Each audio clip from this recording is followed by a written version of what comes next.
Athletic Club in the white, facing off against Commerce in the dark. Pair of 12s on the sprint, we got Ryder Roberts facing off against Marty Alberta. Come on, gentlemen, let's line it up. Game time.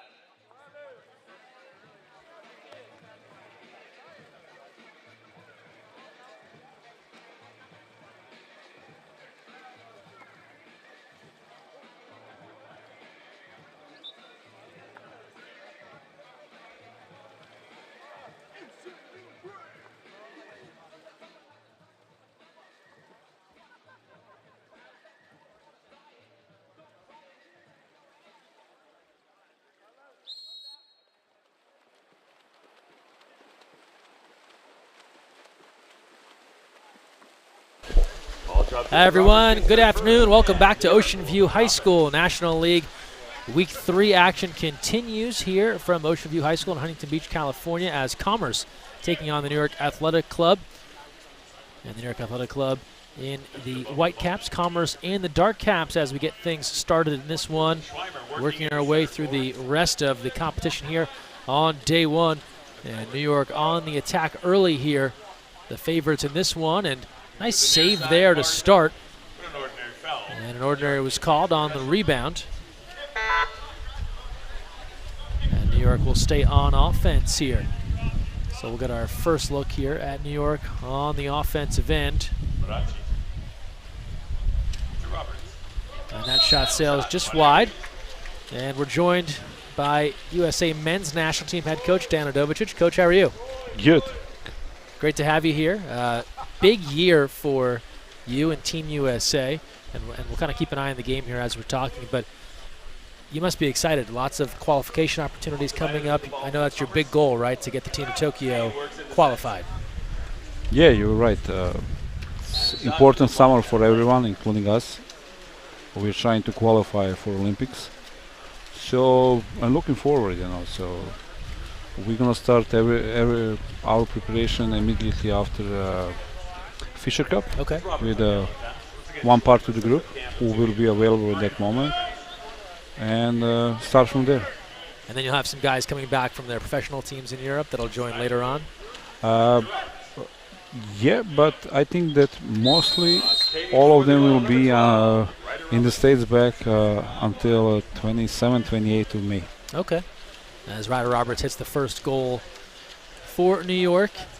And so, obviously folks know the big events this summer, but I know you have a pretty ambitious schedule for the summer. What does your summer look like with Team USA between the qualification events and other things you're doing? So we try to bring some foreign national team to have practice with us and come practice with us in June, July, but that became almost impossible because of the dates of the World League and dates of the World Championship, and Korea is a totally another side of the world, so nobody is almost willing to come to the States, unfortunately, even they want. Yeah. And there is not so many dates open that we can use, but we will be here and practice on our own. Or let's say 1 week will be some practices with our national team who will play for the World University Games in Naples in the first part of July. And after that, after 4th July, we're going to fly to China to have one tournament there before Korea. And from there, go directly to Korea, play World Championship, return back, and after 2 days, fly again south to Peru, to Lima, to Pan American Games, which we are thinking that's our main goal, to try to win that competition and direct qualify for Olympics. So all of that competition, all of that time together, that should go a long way in helping the group really come together as a team. Yeah, that was our issue last few years after Olympics in Rio, that we had a very strange situation as Samoans. We didn't have the full roster or the same guys, every another camp. So right now I think that we, from this year we stabilize, but we know what is our core, and how we supposed to proceed and what game plan we supposed to choose. Depends on the players and probably we are coming to the point that this period, May and June, what we're going to do in back home, that will be crucial for us, how we're going to finish at the end of the middle of August. Schweimer on the counterattack puts an easy one away there as New York goes in front 2-0 over Commerce. 4:31 to go in the first quarter. Talking with Team USA head coach Dan Radovicic here as Schweimer getting out on the wide open counterattack here. An easy one-on-none with the goalie there, and he puts that one away. So a lot of questions for folks this summer because there's 11-person roster now for the Olympics. People, I'm sure, are curious. 11 for Pan Ams, but 13 for Worlds. Do you know how big of a team you can bring, and do you hope to have the same team, the same roster all the way through? This is the real challenge, and this is for sure. This is the challenge, and unfortunately, we cannot use anyone experienced before because this is the first time happening in the world. Sure. So we don't know. Right now we are thinking. And my goal is to prepare the team as we gonna have, and we're gonna rotate and the players and choose the game plan and lineups as we are playing with 11 players. Okay. Doesn't matter if we're playing with 13 or with 11. So this is the approach.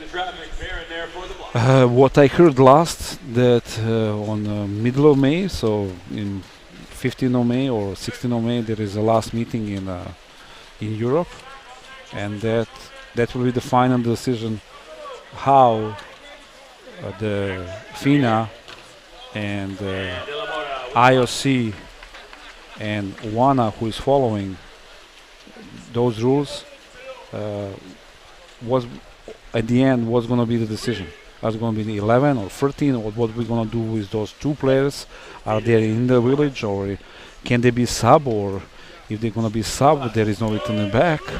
So those things are very important. But I think to save right now our energy and focus what we need to focus right now, I think it's best and only way how to proceed is we're going to have 11 players, and everything is going to come after an extra is 2 players more or be with us or no, they will come extra.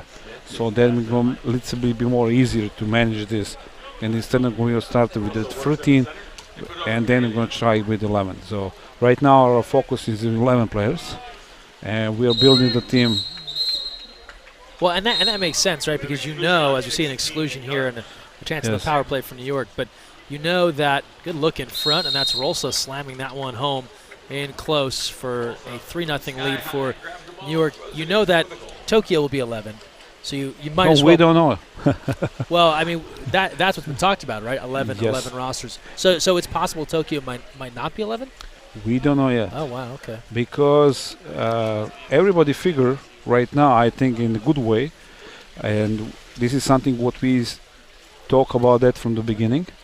It's not about it's important 11, 13, but it's more important about everything is healthy of the players. Yeah. So if you're playing with the 11 with only 2 timeouts, and you're gonna play like a tournament like we're gonna play in Pan American Games. So you're playing every day. So maybe half of the day, because sometimes you're gonna play in the evening and sometimes you're gonna play in the morning. Yeah. So it's almost, and we have that issue in Berlin, that not just our games, all those games, how the tournament proceed to the end, the quality is going down. And I don't know that anyone from FINA and from IRC to want to finish that water for the last 4 days, the quality is going down. Yeah, the biggest games. Yes, the the biggest game. The quality is down. Not be the winner will be who is the best team or best quality team that will be who will survive. So I don't know if you heard the basketball, FIBA basketball with IOC. They changed the system of playing an Olympic Games. for the basketball. I wasn't aware of this. So this is something what is also going to be on the table in the May. So they change first, instead of 2 groups, 6 teams. Now they're going to play 3 groups, 4 teams. And the schedule going to look like, instead of 8 teams, which you need to win the gold medal Olympics, now you're going to play the maximum 6 games. And every game is counting. So first 2 in each group going to advance with the 2 best third team in the groups. And after that, they don't have the draw. Oh. Because they saw that so many unfair games was in the last, Olympic Games, not just last one on the basketball side, and somebody was picking up the opponents in quarterfinals, and so they are trying to avoid this, and also trying to avoid that the players can handle, those intensity of the games for the tournament, because right now they will play just 6 games on the basketball competition, Olympic Games, to win the gold medal instead of 8. Yeah. So many things are on table. I think that everybody wants to know as soon as possible what is the final decision. But as I said, and I think that middle of May we need to wait, I think 10 more days or 15 more days to see what's going to happen. So see what's going to happen and what will be the final decision. But right now what we received last from WANA, that for sure we're going to play 11 players. Okay. So we're going to practice and prepare as 11-player roster.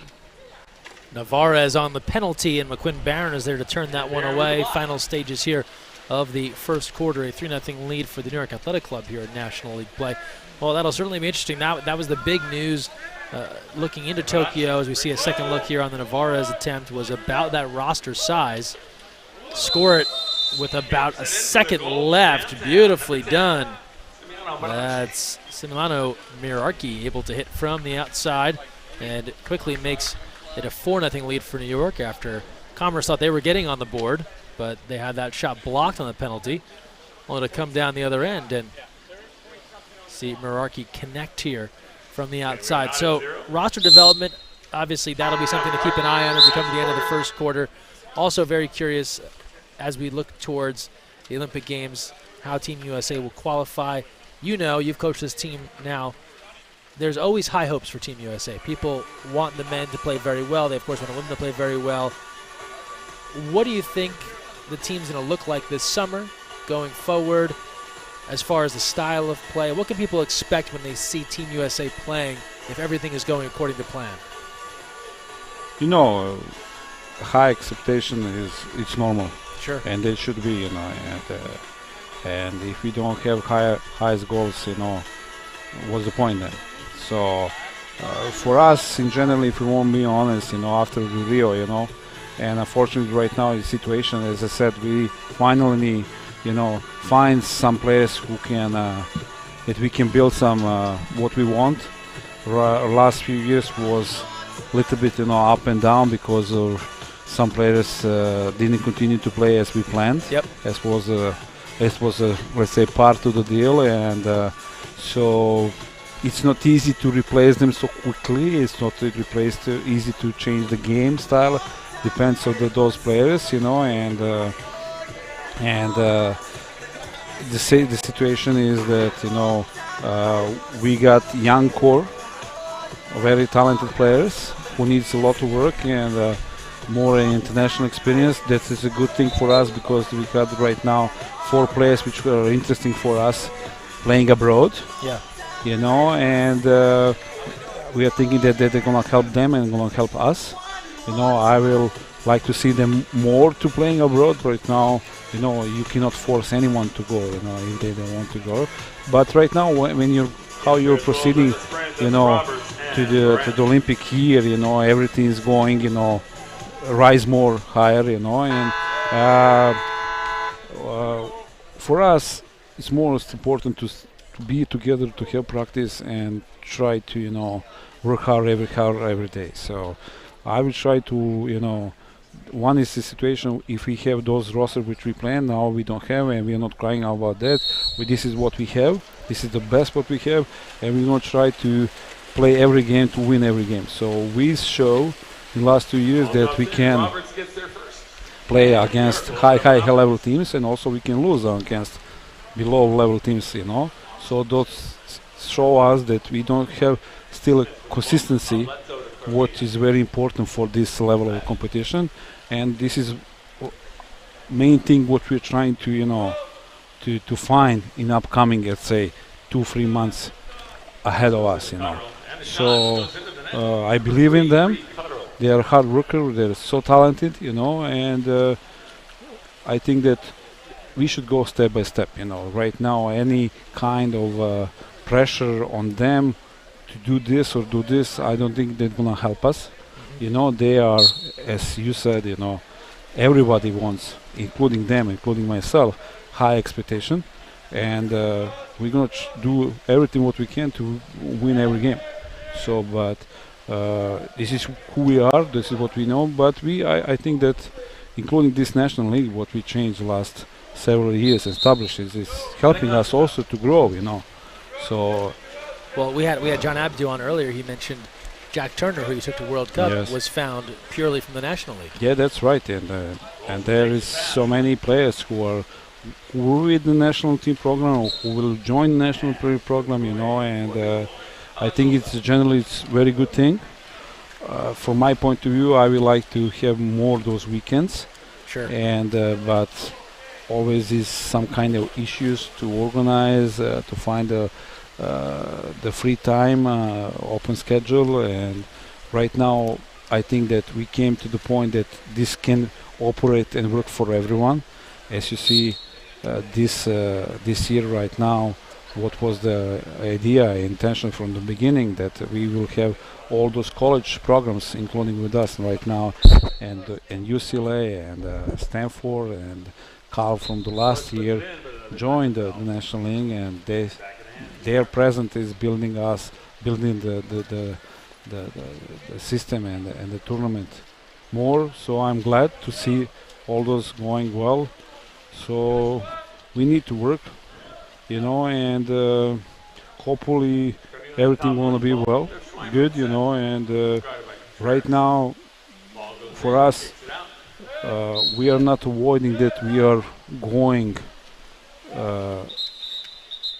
and trying to do everything what we can and prepare the team to win Pan American Games. So it will not gonna be easy, but I think that we have a quality. If we're gonna think about ourselves and what we're gonna, how we're gonna play, I think that we should be fine.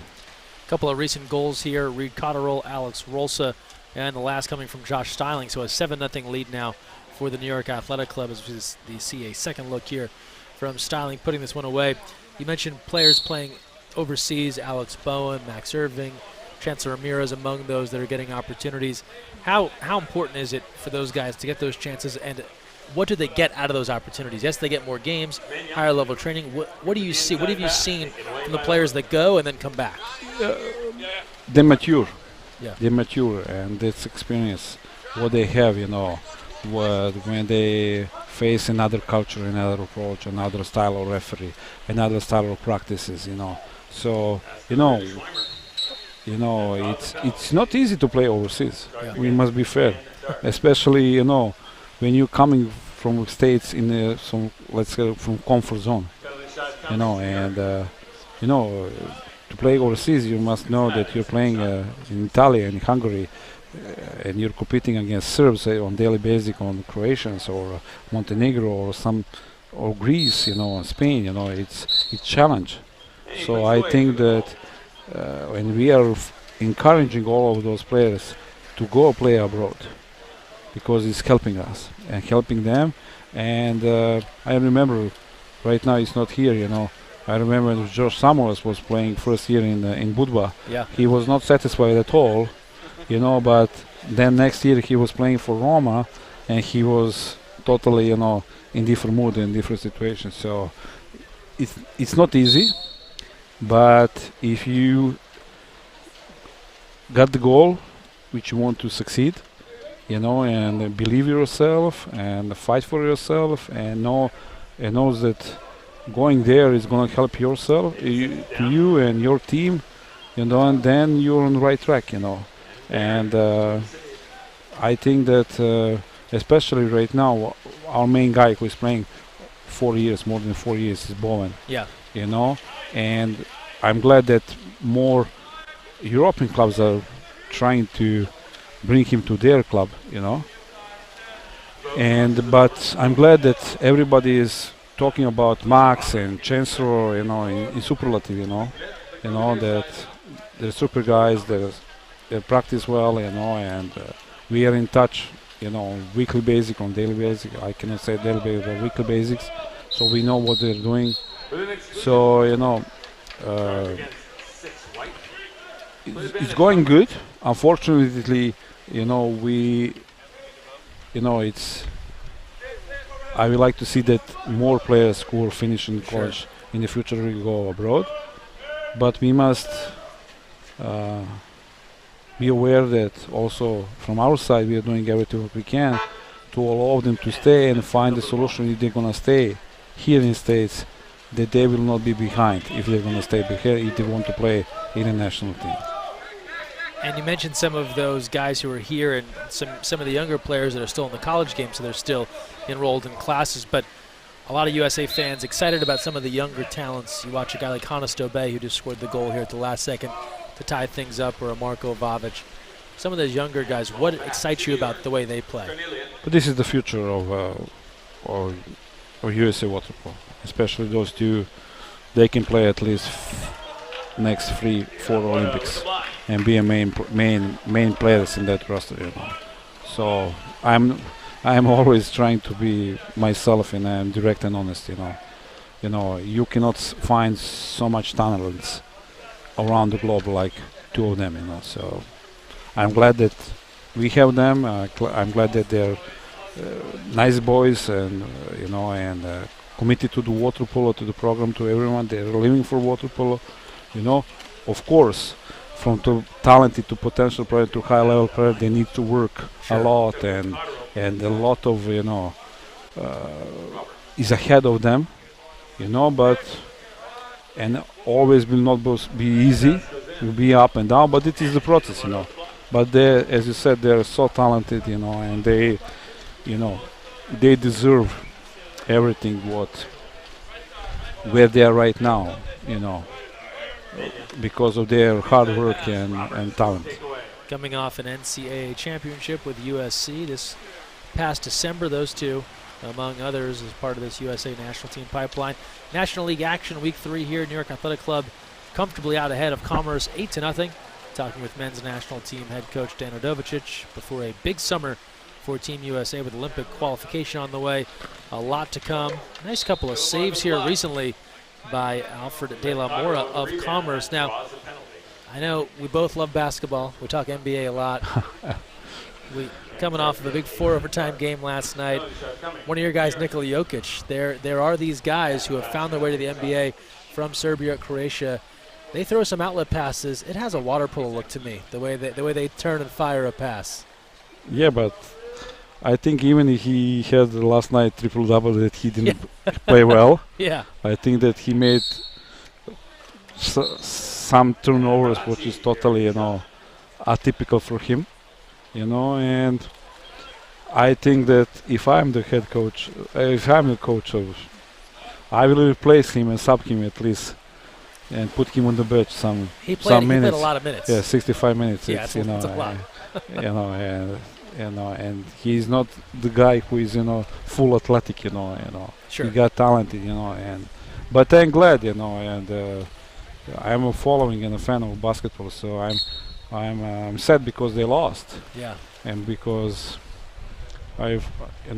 this is exactly what is the process, what we are trying to to speed up for us, because I find some same situation. Sure. Because they already have, they won the game 2 or 3 times during the game, and they couldn't just finish the game. Yeah. This happened to us so many times in the last 2 years, that we couldn't finish the game. So this part of mature, and this is, you cannot skip that process, Fortunately, everybody's saying, you must learn from someone else, it's better to learn from some another experience. Yeah, that's right, that's true, but sometimes you cannot avoid this, even those players, but I think that this another game or tomorrow will be, for them crucial if they. Well, it's funny. I want to ask you about this because a lot of water polo people like basketball. Like we're not alone, right? John Abdu, many, but even coaches all over the country. Why do you think that is? Why do water polo people relate to basketball? Is it because the games are similar? Yeah, passing, a big center, an outside shooter. I think so many, even if this is our sport is in water polo, we are a very dynamic sport as basketball, and this is also one-on-one play. Yep. So many ISO, ISOs, yes. So I think that I learned a lot from the basketball coach in Serbia, from Partizan, in Belgrade, So I was on the practices, watch the approach and how they organize the practices and everything. So, and you can use from every sport, you can use some details if you want to learn and try to implement in your sport, and especially those set pieces. Who played the set pieces before basketball started? Sure. So the different lineups, and right now you have the situation with the Golden State where they're playing with the fake 1 and fake 5 position. Yeah. This is pretty much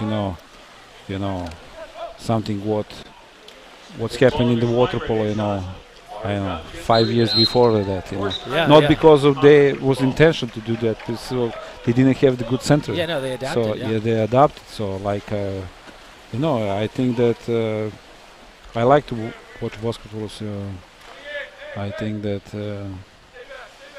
Well, last question I'll ask you here, as we have halftime coming up. But if you could take any basketball player in the world and make them a water polo player, who would you pick and why? I will pick Jokic. Would you? yeah, but because he can play almost everything, Yeah. He can play everything. So just put him down at 2 meters. Yeah, but he can guard, he can pass, he can shoot. Yeah. It's when I came to the States, when after the Fisher Cup 2014, and I received the roster from the previous coach who was working with them, Mark Hunt and his group, and he made the roster by the positions, and then one column was utilities. So I asked what that mean, because I didn't know what utilities mean. Yeah. So he explained me, and in that moment we didn't have those utilities as something in the head that we should because utilities sounds like he can play everything and nothing. Yes. A jack of all trades, master of none. And now utilities became super powerful, who can play everything on the high level. Yeah. So this is the difference. So now utilities come back on the high level. Yeah. So with any kind of sport. Gotcha. Coach, appreciate you stopping by here.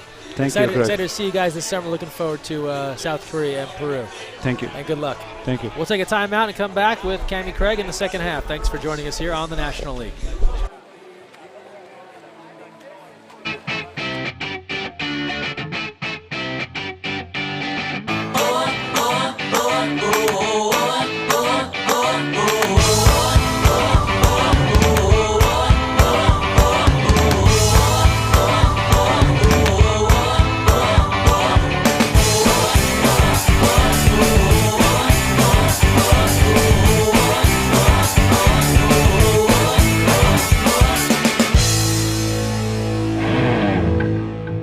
So, you've got your hard-earned money, but you're not sure where to put it.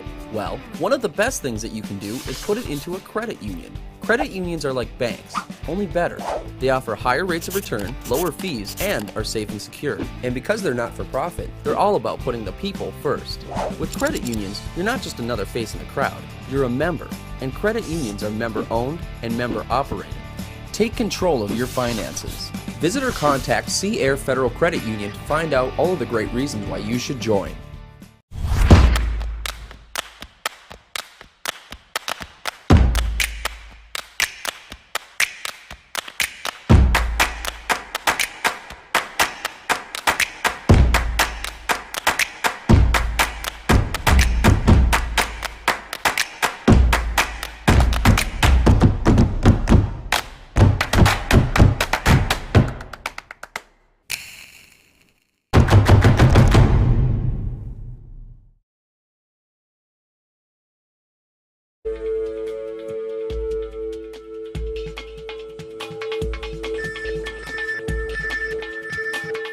Cap 7 is the proud sponsor of USA Water Polo.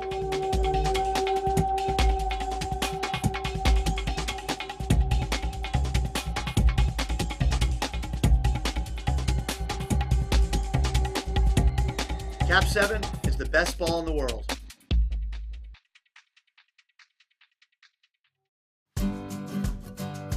You never know where the next Olympian might be coming from, but it could be water polo, and that starts with Splash Ball.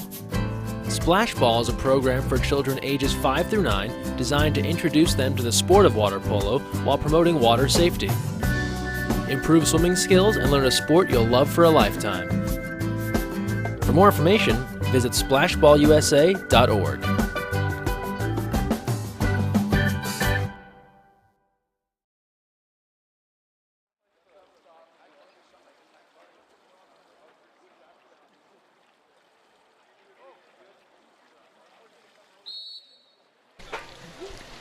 Second half underway. Commerce, the New York Athletic Club. It's all New York as they're in front here 9-1. Cammie Craig rejoins us. Greg Meskel here with you. Thanks to men's national team head coach Dan Udovicic for joining us. Nice takeaway here. Juan Mena coming up with a takeaway.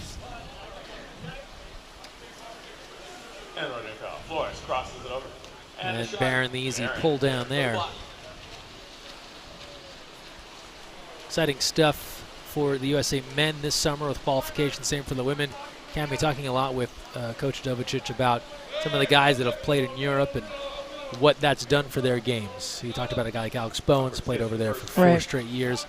And I said, what's one of the biggest things that has been the difference maker for guys that go over there and then they come back? And he talked about the maturity of the players. You get put into this environment, maybe you don't know the language, you're far from home, right, you're out of your comfort zone, and then you're playing. I'm curious, you did this. What did you get out of it? Not just water polo-wise, but maybe growth as a person-wise. Yeah, I mean, well, definitely kind of to echo what you're just talking about. I had the opportunity to play in Greece and Italy and Australia, and I think Australia had to have been the easiest transition, right, because of the language. But, yeah, it can be a challenge to be away from everything you know and what you're comfortable with, and then have a language barrier on top of that. There's only so deep you can go with someone with, hello, how are you, right? And then, yeah, I mean, just, and having to manage, what life is in a different culture and awareness of that and how you kind of go about your day and how it changes the way you look at things. And you're kind of on your own, really, and every day is a little bit of a surprise. Like, you jump in a car and they say, this guy's going to be here at this time to take you to your new apartment. And you're like, okay, you get in this car and you hope that you're going to, your new apartment. You're not speaking any of the same language and you're like hoping for the best. You show up, there's 3 girls who speak Greek waiting in an apartment for you, and you're like, hopefully these are my teammates, and then you end up somehow getting to the pool at some point. You bring your bathing suit, you jump in, and then it's all what you know.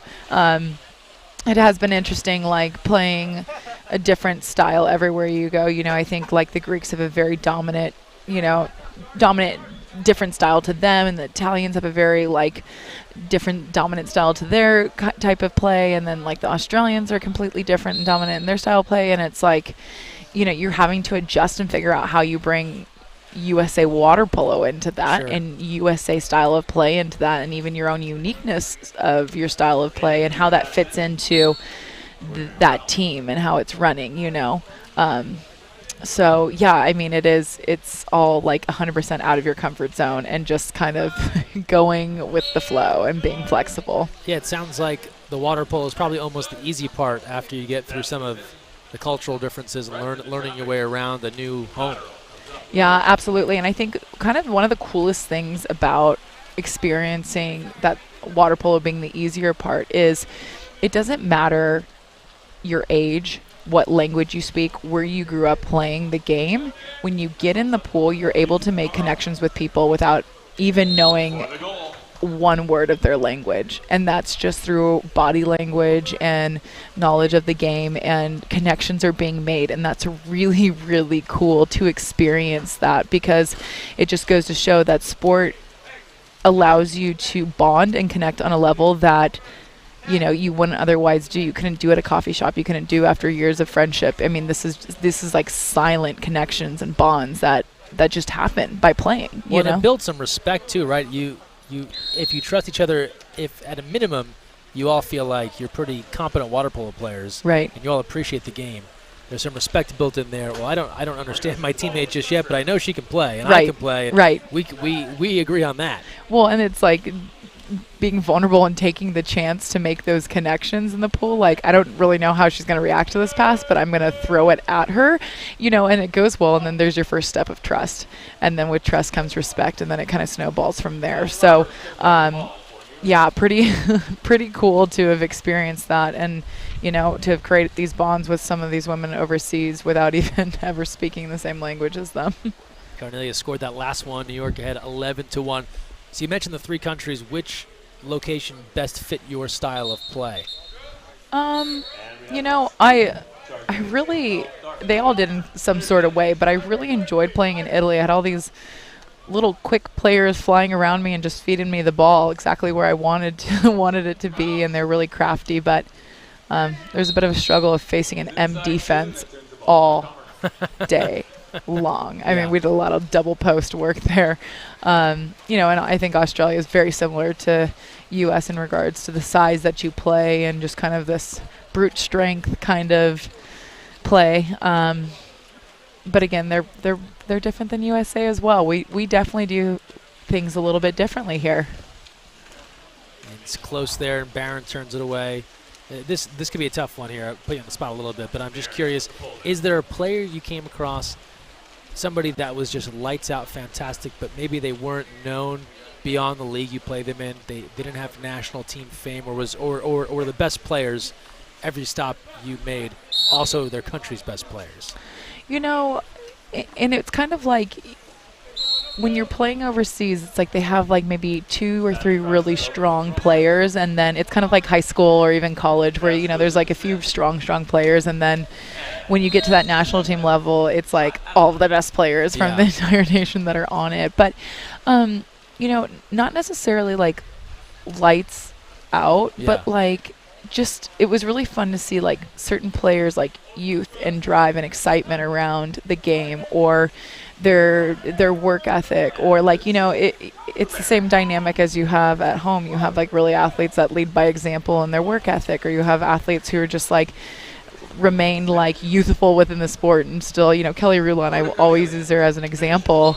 I'd be like exhausted. I'm, a few years younger than Kelly, and I like would feel like I couldn't even lift my arms up at the end of training. And Kelly's like, like flying off the wall, taking extra shots before we start our next drill. And I'm like, I can't even move. And like Kelly's out there like trying to get like 4 or 5 extra shots in, during practice, when I'm like, you couldn't pay me to leave the wall right now. Like before I have to go out there and like battle with some of these girls, and that kind of stuff is really fun to see in players. And really fun to play with some young players in Australia and watching them go through their national team pipeline now. And they were, 13, 14 years old when I was there. Cool. So, yeah. 11-1 lead for New York. Yeah, I brought that up, and we've talked way too much basketball in these broadcasts today already. But to make a comparison, there are these, I guess for lack of a better term, these street ball legends, right? There are these people in communities around the country that, for whatever reason, never made it at the college game or didn't get a chance at the pros. But they have these legendary outdoor park games where they welcomed in an NBA player and they dropped 50 on them, or they did this or that. Doesn't seem to be that sort of thing in water polo. Everyone, it's a smaller sport, smaller community. If you're that good, you tend to risen to the top. Right.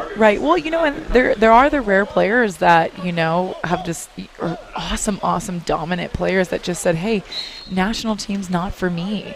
That's type of I don't know, pressure, commitment, or schedule, or whatever, like I love playing. I love to ball out. I'm talented. I can hang with this level of play, but it's not for me. And I think that's okay, but I think about players like, I don't know, Miranda Nichols, a great athlete that I grew up with and played, and I have so much respect for her, and her knowledge of the game is like top notch. I've had so much respect for her growing up as a player. Grace Reynolds is another athlete that kind of dabbled in and out of the national team, but man, I'm like, you could have played, if Yeah, you wanted to, and You mentioned that. I was thinking on the men's side, B.J. Churnside at Stanford scored a ton of goals for Stanford, was part of that really talented group when Benani and Bowen were at Stanford. Right. But just not a thing, as far as I can gather, that he wanted to do when it came to the national team. You're right, some people have different aspirations. Right. Water polo is a thing they do, but it's not necessarily a hobby. They've committed to it, but once they get out of a certain level, they're actually on to something else. right, yeah. We're looking for the folks that want to be invested long term here. At USA Yeah, Water I Polo. mean, like, I just love the game. You couldn't keep me out of the water. I mean, it was like high school practice to the boys 16 and under practice to masters, from 8 to 10 p.m. at night. I'd show up. My mom, left dinner on the counter for me, and she's like, my daughter's in some pool somewhere. I know she's fine. 13-1, the lead here for New York after that last goal. So just to kind of bring it back full circle, we're talking about the impact on playing abroad. When you get back to Team USA after those stints playing abroad, because you did those kind of in succession, right? And then you kind of stopped your time overseas. Did you notice you had gotten better at something? Did you feel more confident about something in your game after you finished those stints abroad? I think that, I think the exposure to other international players was really cool, because when you see them, they're typically with their team, and it kind of makes them more human because we're not surrounded by this really dominant posse of women. You're like, Yes. oh, by yourself, you're Yeah. you're human. You're not superhuman, At right? a tournament where you're like, this is our coffee meeting, get out of here. Yeah, no, Yeah. right. Or as a center, what made me a great center was Brenda Villa feeding me the ball and Maggie Steffens feeding me the ball and being surrounded by Rachel Fatals and Kylie Neuschel and that's part of who makes you a great player is your teammates. And so when you don't have that surrounding you, your performance isn't as fantastic as it could potentially be, right? And so playing against other players internationally, you realize oh, okay, this is really, I can kind of boil you down to just the player that you are, and you're not playing with players that are as familiar with you or can set you up for success, and so it makes them a little bit human. So I think a little bit of intimidation goes away, which is kind of cool. But returning back to U.S. after playing abroad, I would say really just feeling really fortunate and blessed to be American and play for USA and train with the US national team. I can tell you from experience, nobody puts in the effort that we do. The training level doesn't even come close to match to what we do, at least in the women's, and even how we strength train and how we eat and how we recover. I mean, I just feel really fortunate to have been a part of this program and have so much confidence in the process and trust the process and know that, I'm putting in more work than, potentially people around the world, which gives me confidence when I'm training and playing, and I'm like, I will take you down. I train harder. There's a confidence that comes with knowing that you've put in the work more than anyone else, and then you got the chance to kind of see that up close and personal. Oh, yeah. And we used to do these, horrific conditioning sets, little, legs and all of that stuff, just really, really intense to where you could barely walk out of practice at the end of the session. And I used to dedicate it to certain players that I knew would give me a hard time in the pool. I'm like, this is for that defender that would always try to leg me out. I'm dedicating this practice to you so that I never feel like you can take me down. That's some motivation right there. Yeah. Ryder Roberts scoring that last one, a 14-1 lead for New York. They've been in control of this one from the very beginning. Final seconds here of the third quarter. Roberts comes up with the steal, and he'll take the rest of the time off the clock here. And that's all for the third. Fourth quarter coming up. New York well on their way to victory over Commerce. We will take a timeout and return with the final 8 minutes of this one here live in Huntington Beach, California. Stay with us.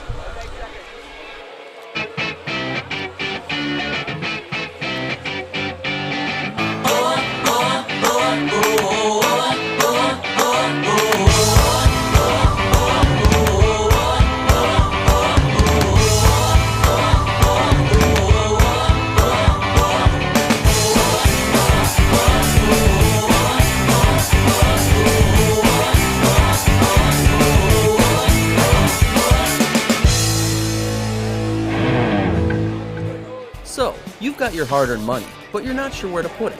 Well, one of the best things that you can do is put it into a credit union. Credit unions are like banks, only better. They offer higher rates of return, lower fees, and are safe and secure. And because they're not for profit, they're all about putting the people first. With credit unions, you're not just another face of the crowd, you're a member. And credit unions are member-owned and member-operated. Take control of your finances. Visit or contact Sea Air Federal Credit Union to find out all of the great reasons why you should join.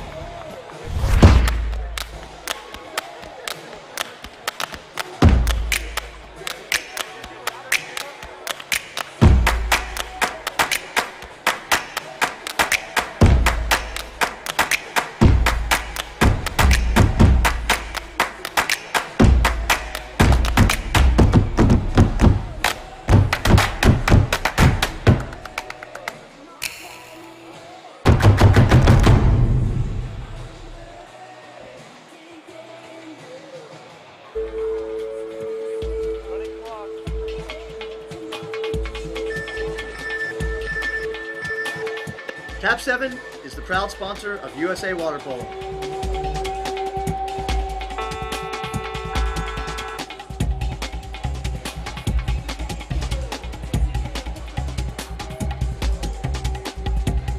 Cap 7 is the best ball in the world.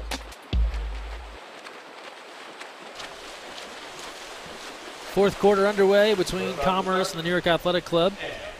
Cammie Craig, Greg Meskel here with you. 14-1, New York in front.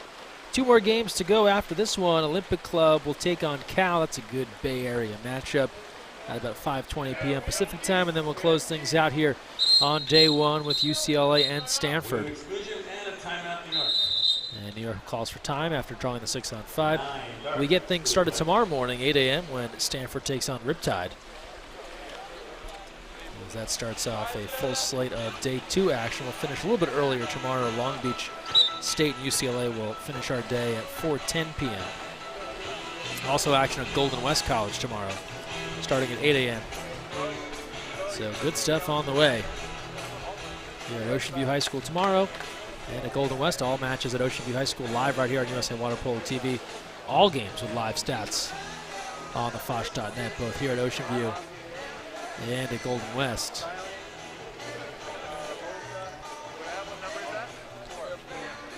We'll take a look here at the current stats of this one. No surprise, heavily in favor of the New York Athletic Club. So they've gone 14 for 27 from the field, 52%. Commerce just 1 for 14. And they're 0 for 3 on power plays, 0 for 1 on penalties. So been a struggle there for Commerce.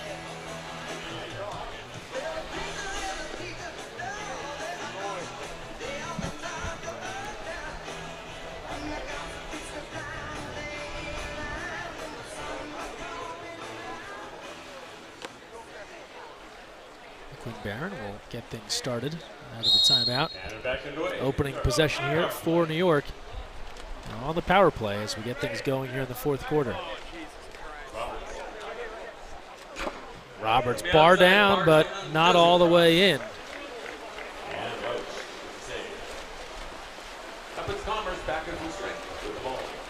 Kevin Roach able to come up with the stop.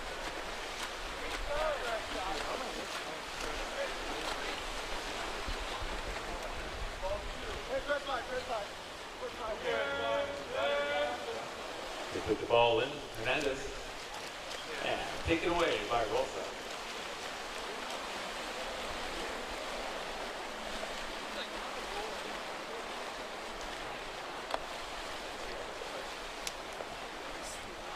New York back on the attack.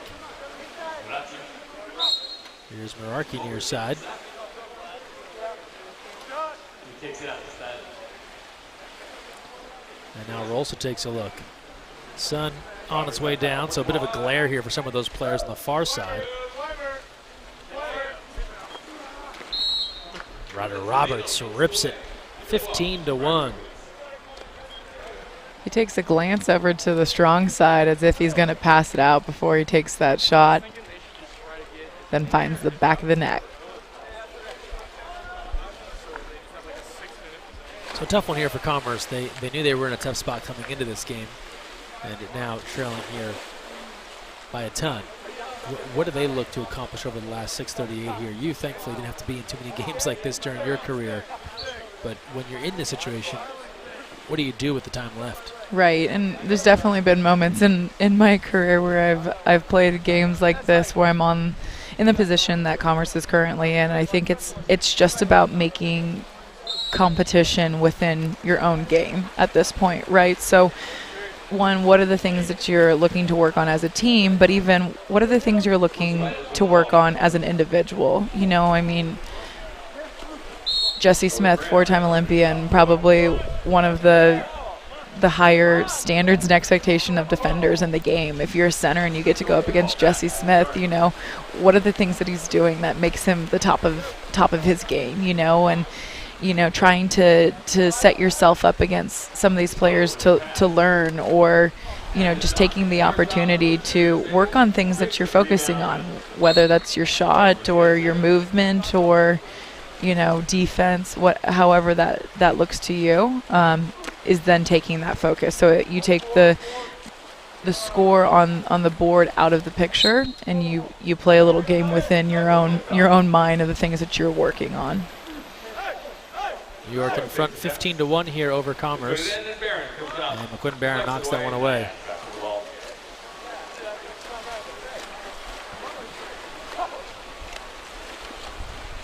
And for New York, it's again about taking the opportunities to play with each other. So New York is a New York-based team, right? But they have athletes from all over the place that only get together once a month for these types of playing. So they don't get many games together. So when they do, taking advantage of them and playing with each other and continuing to learn each other. And they know they'll be back in the pool tomorrow. They know they're headed to Fisher Cup in a couple of weeks. Can build off of all these things. Absolutely. Here at Ocean View High School, Huntington Beach, California. Week 3 action, and Milwaukee drills it there to make it 16-1. Cammie Craig and Greg Meskel here with you. Big action this weekend, big action next weekend up at Stanford NCAA Women's Water Polo Championship. We know who you're pulling for. USC Women of Troy up there looking for the title. I think it's just incredibly exciting to see these women compete. I had the opportunity last year to speak at the NCAA banquet, which was an incredible honor, but to be able to be in the room with all of the competitors and all the teams competing for that tournament and just knowing what they're about to embark on prior to the tournament starting was so cool. And to be able to share, you know, a little bit of my experience, but really just share enjoying it and competing and be fierce competitors and push each other and see how far you guys can go. I mean, it's just so exciting. I'll be looking forward to watching the tournament. USC heading in, and the defending champions. They won it last year at their pool, but now Stanford gets the opportunity to host. And USC winning that dramatic MPSF championship. Paige Hochschild, the game winner in Golden Goal overtime last Sunday. So they headed to NCAAs as the 1 seed, Stanford the 2 seed, and then of course the rest of the field, UCLA and Cal. You got Hawaii and Michigan, UC San Diego, Wagner, Pacific, and Cal Lutheran. First round action this Tuesday at Stanford. Pacific and Cal Lutheran and UC San Diego and Wagner. And then the 3 days to crown a champion begin on Friday at Stanford. So that'll be a fun weekend of water polo live streaming for that event at ncaa.com starting Friday at the Avery Aquatic Center. And is there any better place than to play at Stanford? Speaker Aquatic Center? I mean, come on. That's the venue. It is a fantastic venue. They have just upgraded their video board in the last year or so. If you've not been there, the video board there is like NFL stadium quality. Wow. It is gigantic. Not as big as what you see in an NFL stadium, but it is gigantic for a pool. And sure. It is high quality. Really adds that new sound system. They've really taken what was the preeminent water polo venue in the U.S. and taken it next level there. Awesome. Yeah, I think even, you know, as a Trojan, still playing in that pool always gave me all the feelings, right? It just feels big. You got the chance to speak, and I remember that talk last year at the banquet that you were just talking about. And I remember back to 2010 when you win the NCAA title Yeah. down in San Diego. And what a battle that was for that USC team, because you hadn't won it in your time in school. That's right. And just, it was almost, I'm sure, part relief to Yes. win that.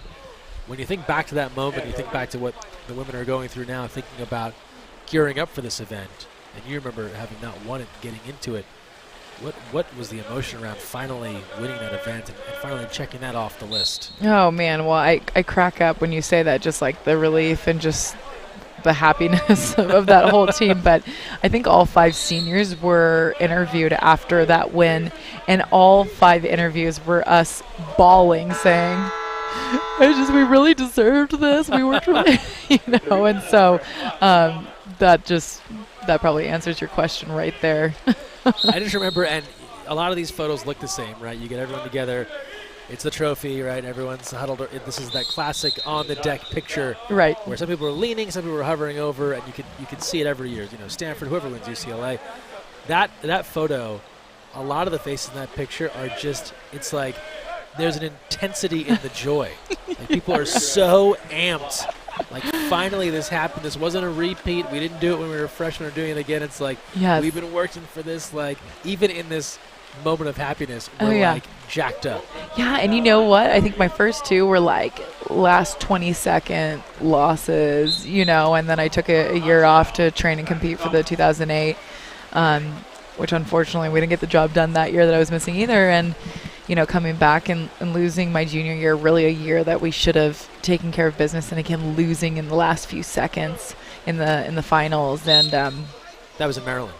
yeah, that was in Maryland, and finally getting it done in San Diego. I mean, and it's so much learning that goes in those 4 years to get to the point to get your team in a place where you can actually get that job done, because it's not easy just to show up and win a national championship. It's not easy to just show up and win a gold medal. And I think,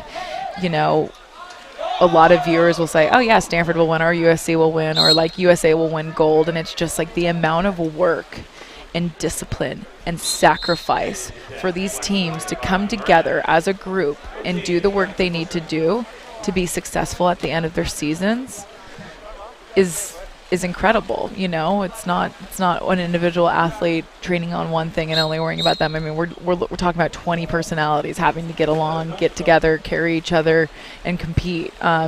And it comes down to all the little details. I mean, are you taking care of your schoolwork? Are you sleeping well? Are you eating well? Are you training with all of everything you got in you every time you hit the water? Are you making the relationships? Are you studying your homework, water polo homework? I mean, like, that's just a list, and be a student all at the same time, right? So, I mean, it's just so much goes into it, and you got to have everyone kind of on the same page and willing to make those same sacrifices to get to where you want to go. Schweimer scoring there and close to make it 19-1 for New York under 2 minutes to play. Yeah, there's a lot to handle at that student-athlete experience to kind of get all those things done. And you're right, it's not a given, even though you expect a lot of these teams to do well year in, year out. It doesn't always work out that way. You still have to kind of go through the process and get to the end of the road and then win it. You've seen it many times. The most favorite team, the team that's apparently loaded with all the best players, doesn't always win. Right. Yeah, there's a definite huge respect to the process. And then mentally bringing it all together at the end, too. And I think that's where, if it's a repeat, it can be helpful, and it could not be helpful, right? It could lead to being relaxed, or it could lead to being too nervous, right? So it's just that balance and the confidence in your preparation and the confidence in the girls who are in that water next to you as you go through it, that's going to really lead to success at the end of the day. It reminds me, as New York cruises in here, an easy put away for Rolsa. Adding another on the board. And New York had now 20-1, but that makes me think of the Olympic Games. 12 you win gold, and then 16 you win gold again. And you would know better. You prepared so hard for Rio, and I think there was that feeling of not taking it for granted and not assuming that we're just going to win again because, well, we won the World Championships in 2015 and we're playing well, so it's not a given. Right. Everyone, I think, was so guarded against that. It's so ratcheted up that you ended up really just blitzing everybody. Yeah. And so when you did get there, it was almost like you could just, turn the wheel and let everything loose. And rumble past everybody. Right, and if anyone knows Adam Krikorian, the head coach of the women's national team, it was never a given, trust me. Sure. And it was, I thought 2012 was hard, and the way we trained for 2012 was hard, but man, 16 was a whole nother level. And being that I was getting older, I was 29 heading into that Olympics and my third Olympic Games, I didn't think it could get any worse, and it did. He pushed us incredibly hard, and we had a bunch of young, hungry girls that weren't a place to be pushed. He talked about that in the past, how he had to kind of take different approaches for different quadrennials and the different personalities that were involved. And that first go-around, it was still a very veteran squad, and he was the new guy. Right. And then for the second time around, it was a younger group, and kind of blending those personalities. And it'll be a whole different experience heading towards Tokyo now with qualification on the way. But New York is going to win this one 20-1. Wire to wire, they roll to victory over Commerce 20-1, and that's the final here. More to come. Olympic Club taking on the Cal Golden Bears. That's coming up shortly. Come back and join us right here live from Huntington Beach, California. You're watching the 2019 National League.